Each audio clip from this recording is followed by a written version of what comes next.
Welcome back, investors, to Ticker Time News. I'm Adam, and business is strong for cybersecurity company SentinelOne, ticker symbol S, which posted better than expected Q4 22 results and issued upside revenue guidance for Q1 23 and fiscal year 23.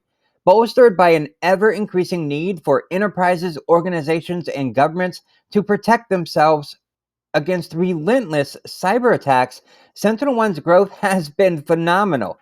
After surging by 128% last quarter, revenue soared by 119% in Q4 to $65.6 million.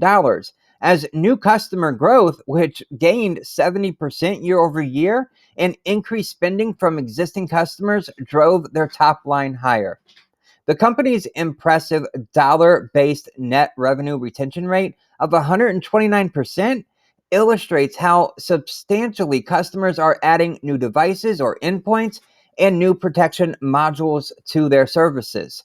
With shares down nearly 60% since mid-November, it appeared that SentinelOne had a fairly low bar set for this quarter. However, the initial reaction to this report suggests some disappointment in the performance, despite the company's explosive growth. So, what was this knee-jerk reaction? Well, I have a few ideas, but first, beat this crazy market with us by clicking the first link in the description. Okay, here's a couple of items that may have been responsible for the knee-jerk reaction, pushing the stock lower. First, fiscal year 23 revenue guidance calls for a deceleration in growth to about 80% from 120% in fiscal year 22. Admittedly, it seems a bit absurd that a drop from triple-digit growth to high double-digit growth would trigger a sell response. But that's a reflection of the current market psychology. Any slowdown in growth, especially for an expensive stock like SentinelOne with a PS north of 20 times, will be met with intense scrutiny. Second, margins are a glaring weakness and don't stack up against main competitor CrowdStrike, ticker symbol CRWD. And if you haven't watched our video yet on CrowdStrike, there's a link in the description so you can watch it when you have some time. Now, specifically on margins, non-GAAP gross margin of 66% fell well short of the 73.8% that CrowdStrike posted last quarter, illustrating CrowdStrike's stronger pricing power and efficiencies of scale. Third, and even more problematic, is that SentinelOne guided Q1 non-GAAP operating margin to worsen to a loss of 86% to 84% from a loss of 66% as it ramps up spending to support growth.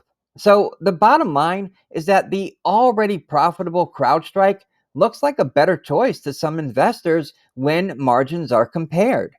SentinelOne also announced a $616 million acquisition of Ativo Networks in a bid to boost its AI-powered prevention, detection, and response capabilities. While the company expects the acquisition to expand its addressable market by $4 billion and increase its gross margin.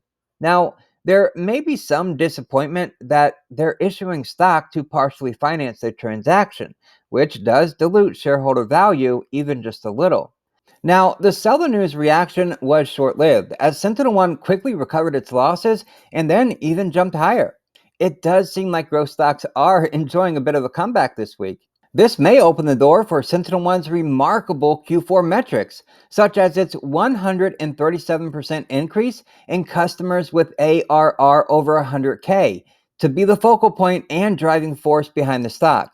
So, what do you think about SentinelOne versus CrowdStrike?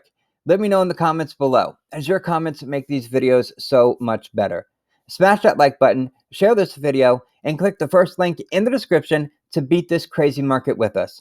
And if it's your first time watching, click subscribe. For Ticker Time News, I'm Adam. Thank you so very much for watching, and I'll see you in the next video.